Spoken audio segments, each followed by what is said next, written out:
अस्सलाम वालेकुम। Nausheen scary stories में अपने सभी सुनने वालों को खुशामदीद कहती हूँ। उम्मीद करती हूँ आप सब लोग खैरियत से होंगे, जहाँ होंगे खुश होंगे और मेरे चैनल की खौफनाक कहानियों को बहुत पसंद भी करते होंगे। सिलसिला शुरू करते हैं आज की खौफनाक कहानियों का। बढ़ते हैं आज की पहली स्केरी स्टोरी की तरफ कि शहर सरगोदा के शुमाल में मौजूद एक पुराना गांव चक 45, जो कि बाकी सभी आम देहातों की तरह ही एक देहात था, लेकिन ये मशहूर था अपने एक पुराने कब्रिस्तान वाले रास्ते की वजह से। गांव का वो कच्चे का रास्ता जो जरिया था एक गांव से दूसरे गांव जाने का, लेकिन उस रास्ते पर एक कदीम और पुराना कब्रिस्तान था, जिसकी मिट्टी की पुरानी कब्रें उस कच्चे रास्ते के दोनों एतराफ पर पाई जाती थी। वहां से गुजरने वाले गांव के लोग ये दावा करते थे कि रात को वहां से गुजरना मुश्किल ही नहीं, नामुमकिन भी है। देर रात के जो भी अपने घर वापस आता और उस रास्ते से होकर गुजरता, ऐसा हो ही नहीं सकता था कि उसका वास्ता जिन्नात से ना पड़ता।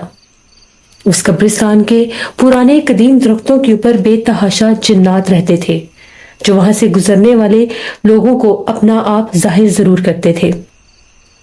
इसी तरह से रात गहरी हो चुकी थी और चक 45 का वो कच्चा रास्ता सन्नाटे में डूबा हुआ था।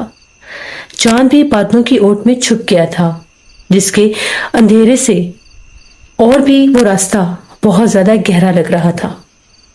इस वीरान रास्ते पर एक साइकिल सवार आसिफ अपने घर की तरफ जा रहा था।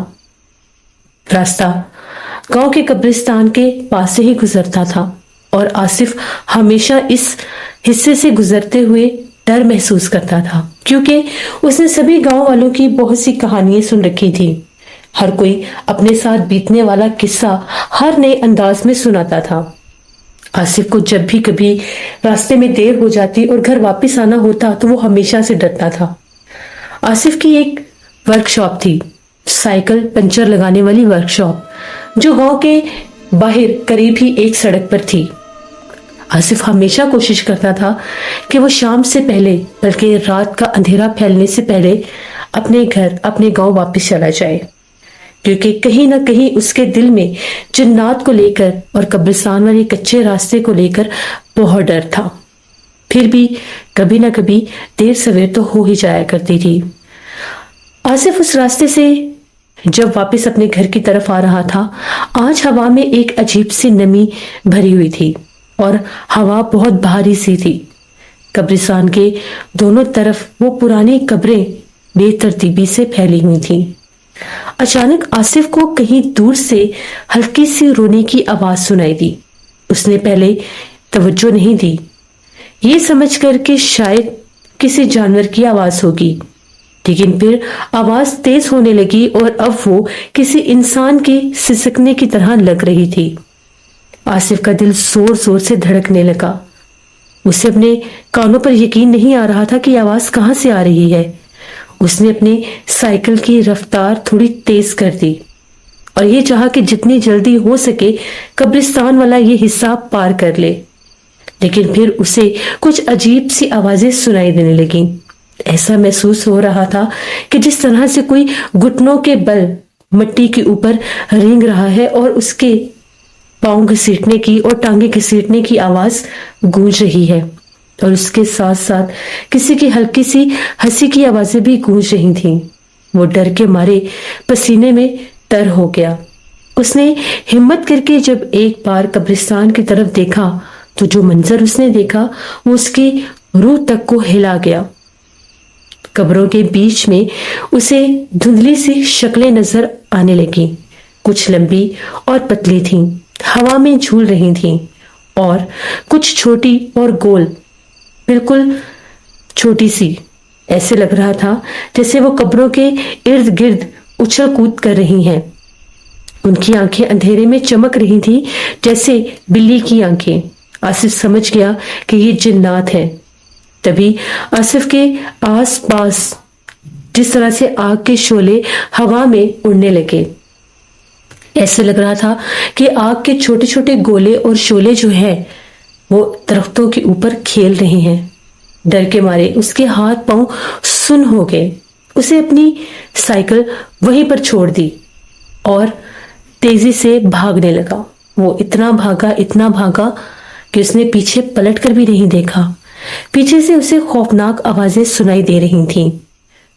वो आवाजें बहुत ज्यादा गूंज रही थी और ऐसे लग रहा था कि जैसे हवा में उड़ते उड़ते कुछ वजूद उसके पीछे भी आ रहे हैं। उसे ये महसूस हो रहा था कि जिस तरह से कोई अनदेखा वजूद और उसके हाथ उसको पकड़ने की कोशिश कर रहे हैं। आसिफ सिर्फ और सिर्फ अपनी जान बचाने की कोशिश कर रहा था। वो चीखता चिल्लाता गांव की सुनसान गलियों में भाग रहा था। बिल आखिर आसिफ अपने घर पहुंच गया और बड़ी तेजी से घर का दरवाजा खटखटाने लगा। आसिफ की वालदा ने जब दरवाजा खोला तो वो चिल्लाने लगा और कहने लगा, अम्मी दरवाजा बंद करें, बाहर जिन्नात हैं। आसिफ की अम्मी भी डर गई और तेजी से दरवाजा बंद कर लिया।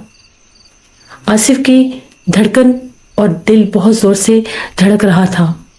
उसके पसीने छूटे हुए थे। उसकी माँ ने जब उसकी यह हालत देखी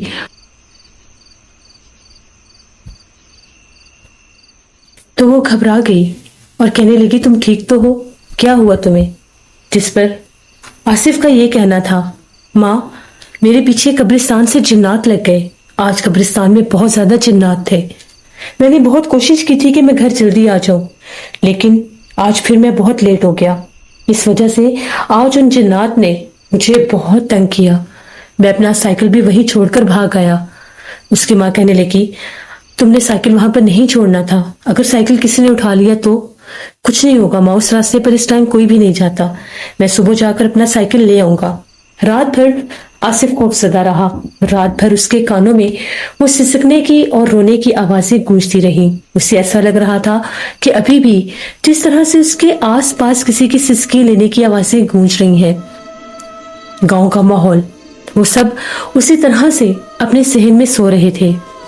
रात और भी गहरी हो चुकी थी। आसिफ को बिल्कुल भी अंदाजा नहीं था कि जिन्नात उसके ताक़ुब में उसके घर तक भी आ जाएंगे। तभी रात के पिछले पहर में उनके घर के दरवाजे पर जोर जोर से दस्तक होने लगी। सब जाग गए। आसिफ भी उठकर बैठ गया। आसिफ कहने लगा, अबू दरवाजा मत खोलना, मुझे लगता है कि बाहर जिन्नात हैं। तभी बाहर से एक खौफनाक कहका गूंजा। उन सब ने आयतल कुर्सी पढ़ना शुरू कर दी। उसी वक्त उन लोगों ने अपनी चारपाइयां उठाकर अपने घर के मिट्टी के कमरों के अंदर डाल ली। वो रात बहुत ज्यादा डरावनी थी। सुबह जब वो लोग जागे तो उन्होंने सभी गांव वालों को बताया कि कब्रिस्तान के रास्ते वाले जिन्नात कल आसिफ के पीछे लग गए थे। इतना ही नहीं, हमारे घर तक भी उन्होंने हमें तंग किया और डराने के लिए आए। पूरे गांव में और भी खौफ फैल गया। आसिफ के वालिद सुबह जब कब्रिस्तान के कच्चे रास्ते पर गए तो आसिफ का साइकिल एक कोने पर खड़ा था और उसके ऊपर मोतिये के फूलों के हार लटके हुए थे। आसिफ के अब्बू ने कहा कि ये मोतिये के फूल तुम्हारे साइकिल पर किसने लगाए? जिस पर आसिफ का ये कहना था, अब्बू आज जिस वक्त मैं रात को वर्कशॉप पर काम कर रहा था तो वहां पर एक साइकिल वाला आया था जो मोतिये के फूल बेचता था। गजरे और हार थे उसके पास। उसने जाते जाते कहीं एक दो हार मेरे साइकिल पर लटका दिए। मैंने भी इतना गौर नहीं किया और यही साइकिल लेकर मैं घर वापस आ रहा था तो उसके वालिद का ये कहना था कि इन्हीं मोतिये के चमेली के फूलों और हारों की वजह से वो जिन्नात तुम्हारे पीछे लग गए, क्योंकि ये जिन्नात खुशबू पर आशिक होते हैं और कहते हैं कि जहां पर भी गुलाब और मोतिये के फूल वीरान रास्तों पर भी हों, उनके ऊपर भी जिन्नात का बसेरा होता है। उन लोगों ने वो हार वहीं पर एक कोने पर रख दिए, वहां पर एक दरख्त के ऊपर लटका दिए और साइकिल लिए वहां से वापस आ गए। उसके बाद उस दिन तो आसिफ वर्कशॉप नहीं गया। अगले दिन जब वो वर्कशॉप गया तो बहुत ज्यादा डरा हुआ था। जो ही शाम हुई आसिफ ने अपने घर वापस आना था। आज फिर उसे उसी कब्रिस्तान वाले रास्ते से होकर अपने घर की तरफ वापस आना था। आज आसिफ मगरिब के फौरन बाद ही अपने घर की तरफ रवाना हो गया। जो ही वो कब्रिस्तान वाले रास्ते पर आया उसे ऐसा महसूस हुआ कि जिस तरह से उसे पीछे से कोई पुकार रहा है, उसका नाम लेकर उसको कोई बुला रहा था। आसिफ ने अपना साइकिल खड़ा किया और गर्दन घुमाकर पीछे देखा। गर्दन घुमाकर पीछे देखने पर आसिफ क्या देखता है कि एक आदमी दूर एक ट्रक के नीचे खड़ा है। जहाँ से आसिफ अपना साइकिल लेकर आया था, वो मुसलसल आसिफ को पुकार रहा है और ये कह रहा है कि इधर आओ, मेरी बात सुनो, मुझे तुमसे काम है। आसिफ को लगा कि शायद कोई ग्राहक होगा, उसके पीछे ही यहाँ तक आ गया होगा। आसिफ उसको कहने लगा, अभी मैंने वर्कशॉप बंद कर दी है, सुबह आना। जिस पर वो कह रहा था कि नहीं, मेरी बात सुनो, मुझे तुमसे कोई काम है। आसिफ ने अपना साइकिल मोड़ा तो कोने पर पहुंचा तो वो आदमी एक दरख्त के पीछे खड़ा था। उससे कहने लगा, मेरी मदद करो, यहाँ पर मेरा बच्चा गिर गया है, मेरे से निकाला नहीं जा रहा, अंधेरा बहुत फैल गया है, मेरी मदद करो, मेरे बच्चे को उठाने में मेरी मदद करो। आसिफ ने कहा, कहाँ पर है तुम्हारा बच्चा? उसने कहा, ये आगे दरख्तों के पास, जहां पर वो कच्चे की जगह है, जहां पर एक वो पानी वाली छोटी सी नदी है, उसके पास गिर गया है, मेरी मदद करो। आसिफ को लगा कि शायद कोई गांव का आदमी होगा, इस तरफ आया होगा और उसका बच्चा गिर गया होगा। आसिफ ने अपना साइकिल खड़ा किया और जैसे ही उसके साथ उस कोने के ऊपर पहुंचा तो क्या देखते, एक छोटा सा एक बच्चा बिल्कुल अंधेरे में नीचे धंसा हुआ है। आसिफ उस बच्चे को निकालने लगा। वो बच्चा इतना भारी था, इतना भारी था कि आसिफ से हिलाया भी नहीं जा रहा था। जो ही आसिफ ने हिम्मत करके उस बच्चे को थोड़ा सा बाहर निकाला, उस बच्चे ने भयानक आवाजों में हंसना शुरू कर दिया। आसिफ ने उसका हाथ छोड़ दिया और जो ही पलट कर देखा तो जो आदमी उसको लेकर आया था, उसका चेहरा इंतहाई भयानक था और वो एक दरख्त के नीचे खड़ा होकर हंस रहा था, जिसकी आंखें चमक रही थी और उसे ये कह रहा था कि कल तो तुम बच गए, लेकिन आज नहीं बचोगे। आसिफ ने उठकर वहां से भागना चाहा तो उसे ऐसा लगा कि कुछ अनदेखे वजूद ने उसके ऊपर हमला कर दिया है। उन जिन्नात ने आसिफ को बहुत मारा, यहाँ तक कि आसिफ को उसी कब्रिस्तान वाले रास्ते पर मार मार के फेंक दिया और वो बेहोश हो गया। उसके घर वाले जब उसको ढूंढते ढूंढते उसकी वर्कशॉप की तरफ जाने लगे, तकरीबन रात 12 बज के और आसिफ घर नहीं आया, तो लोगों को वो उसी कब्रिस्तान वाले रास्ते पर बेहोश मिला। वो लोग बहुत डर के इसको उठाकर घर लेकर आए। उसका साइकिल भी एक कोने पर खड़ा था, लेकिन उसके चेहरे और जिस्म के ऊपर बेतहाशा चोटों के निशान थे। उनको लगा कि शायद किसी चोर ने हमला किया होगा, तो फिर वो साइकिल क्यों छोड़ गया। आसिफ को तकरीबन 1-1.5 घंटे के बाद होश आया तो उसने चिल्लाना शुरू कर दिया, मुझे मत मारो, मुझे छोड़ दो। उसके घर वालों ने पूछा तो उसने कहा कि मुझे जिन्नात ने मारा है। उसके बाद आसिफ को एक साहिब इल्म के पास ले जाया गया।